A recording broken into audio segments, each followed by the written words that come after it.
हा विवाहाचा विधी संपन्न होण्याआधी आम्हाला एक विधी पूर्ण करायचा आहे.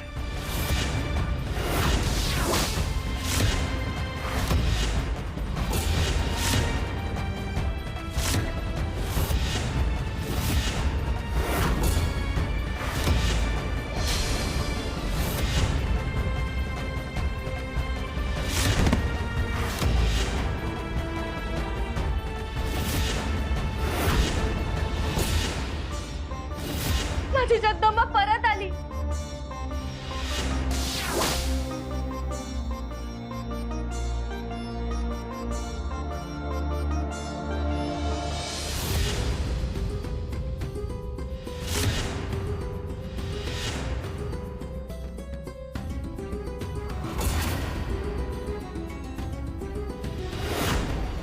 जगदंबा तुळजा, तुम्ही दोघींनी मिळून मला फसवलं, माझी फजिती केली.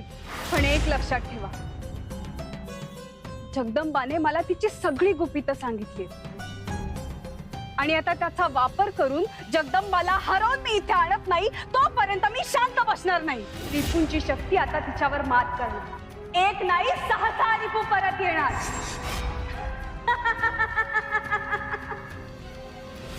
मत्सरचा आघात, सुख शांती भस्मसात.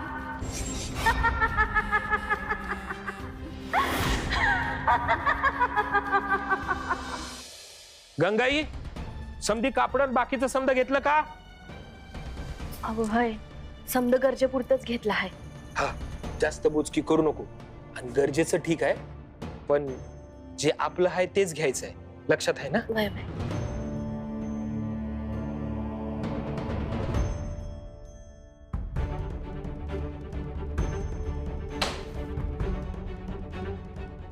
जनका,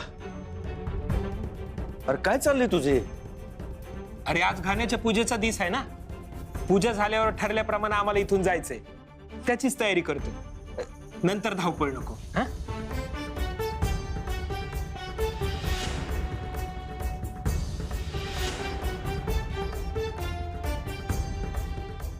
ए जनका,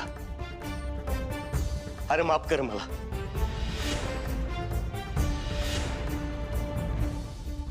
तू असं कुठे बी जायचं नाहीस.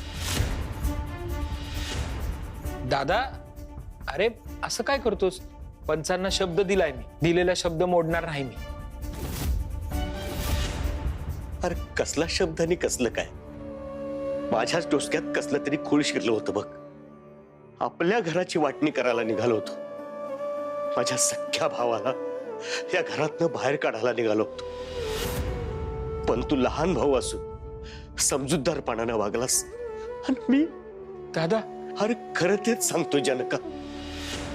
त्या दिवशी गावावरनं आलो तेव्हा फक्त तुझी भेट घ्यायची होती म्हणून आम्ही बी लय अडचणीत होतो. त्यावर काय तोडगा निघतोय काय एवढंच बघायचं होतं.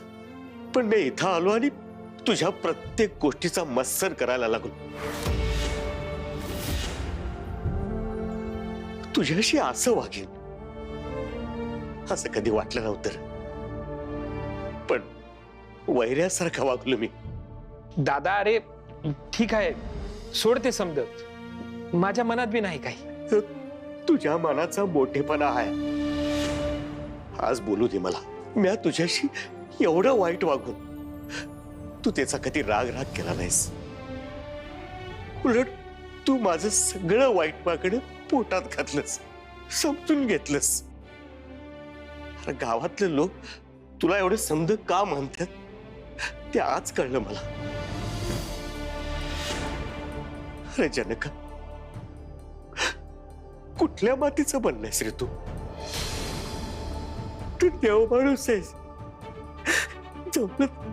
जमलं तर मला माफ कर जनका. दादा, अरे लहान भाऊ आहे मी तुझा. तू हात बीत जोडू नको बर. मी लहान असताना वडिलांसारखी माया दिलीस तू मला. आपल्यातलं नातं असंच राहावं एवढीच इच्छा आहे माझी.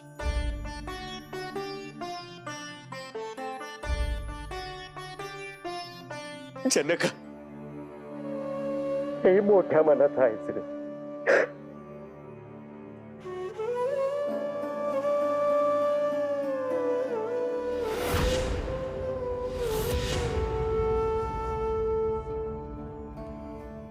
जाऊ दे.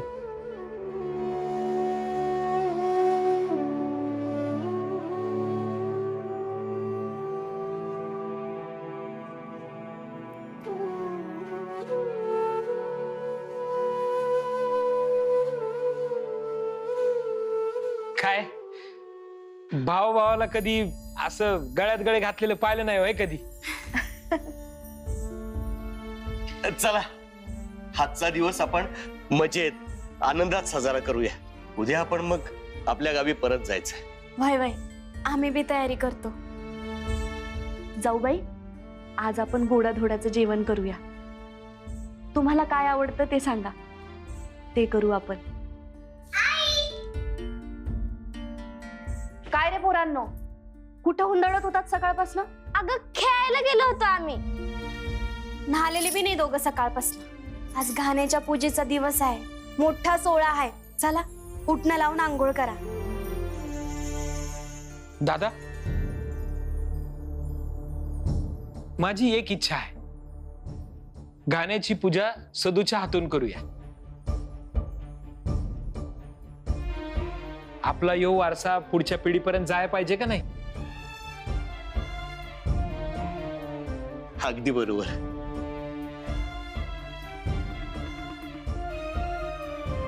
आता नीट शांत बसून उठणं लावून घे, नंतर मी रगडून आंघोळ घालणार आहे तुला.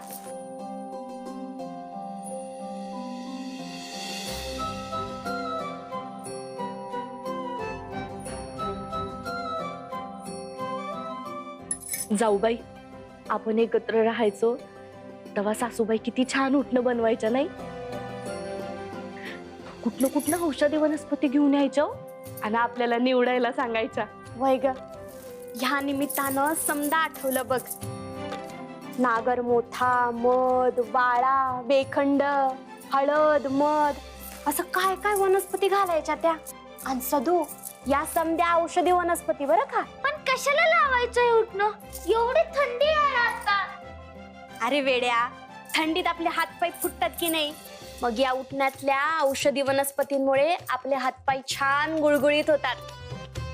थंडीत अंग फुटून साल निघत नाही, कोरडेपणा राहत नाही, चेहऱ्यावर सुरकुत्या बी राहत नाही. आणि बरं का सदू, तू लवकर म्हातारा बी होणार नाहीस जर तू रोज उठणं हे लावलंस तर.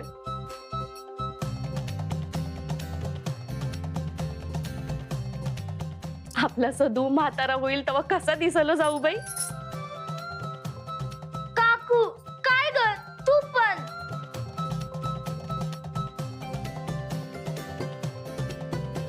बरं चल सदू, आता लवकर आंघोळ करून घे, नंतर जगदंबाला पण आंघोळ करायची आहे. चल उठ.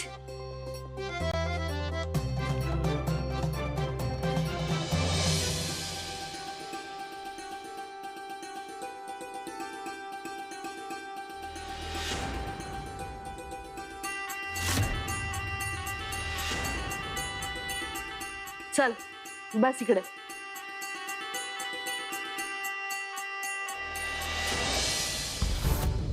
जगदंबा, अगं हे दागिने, हे पैंजण, हे असं समज घालून उठणं कसं लावणार बाळा? उगाच त्याला डागबीग लागला तर काढून ठेव. नको नाही, लाव की असंच. अगं एवढा कसला गाळस तुला? काढून ठेव म्हणलं ना, काढ.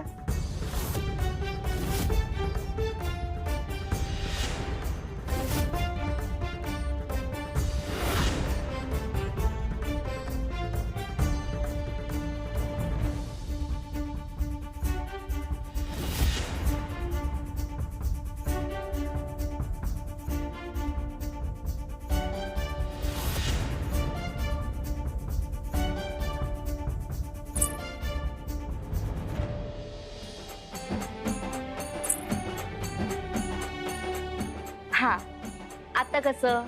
आता छान उठणं लावून घेऊया आणि मग छान छान आंघोळ करूया. त्यानंतर घाण्याची सागर संगीत पूजा बी करायची आहे.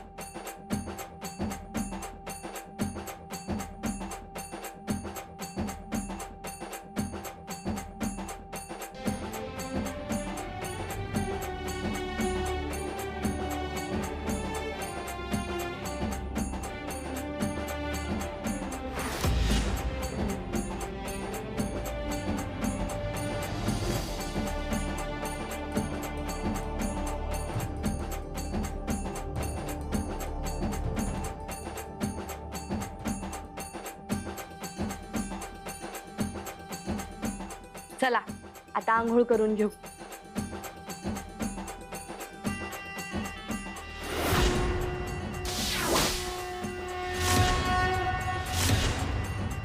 तुळजा, मत्सराचं प्रकरण तू ज्या लीलया सांभाळलंस त्याने आम्ही अत्यंत प्रभावित झालो आहोत, आनंदी आहोत. हे श्रेय केवळ आमच्या एकट्याचं नाही आहे आदिशक्ती. खरं तर मत्सराने घेतलेलं ओमाचं रूप पाहून काही काळासाठी आम्हीही अत्यंत भावूक झालो होतो. जगदंबाने तिचं सत्य आमच्या समोर आणलं नसतं तर कदाचित ते आम्हालाही कळलं नसतं. त्यात तुझी काही चूक नाही तुळजा. तू जशी देवी आहेस तशीच आई सुद्धा आहेस. उमा तुला मुलीसारखी होती. तिला पाहून तू भावूक होणं स्वाभाविक आहे. आईमध्ये माया ममत्व असतंच. असुरांनी तुझ्या ह्याच गुणांचा गैरफायदा घेतला, एवढंच.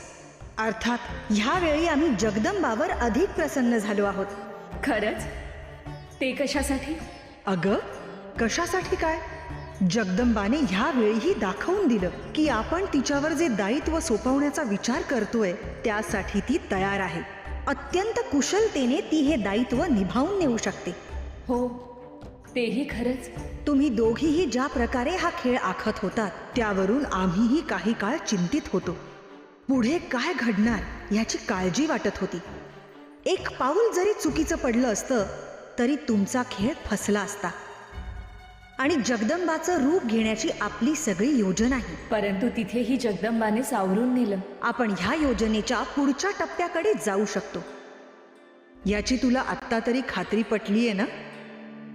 कारण आत्तापर्यंत प्रत्येक वेळी तूच त्यासाठी विरोध करत आलीयस. हो, पण आता ह्या घटनेनंतर आमचीही तशी खात्री पटली. लवकरच आपल्याला पुढचं पाऊल उचलायला हवं. आणि त्यासाठी आता जगदंबाला तयार करणं हे तुझं काम आहे.